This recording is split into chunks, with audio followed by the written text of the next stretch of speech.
Добре, сега, дами и господа, следва едно парче в един малък вариант.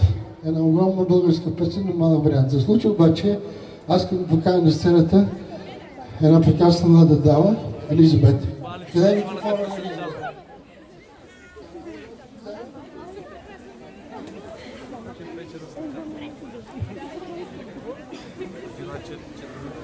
Аплодисменти за Елизабет.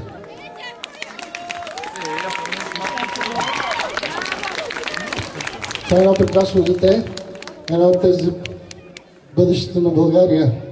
Винаги съм казвал да бъдем добри хора и да правим добрини, защото само по този начин един ден света, в който живеем, ще е по-красив и по-щастливи за тези, които идват след нас. Окей.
Затова говоря.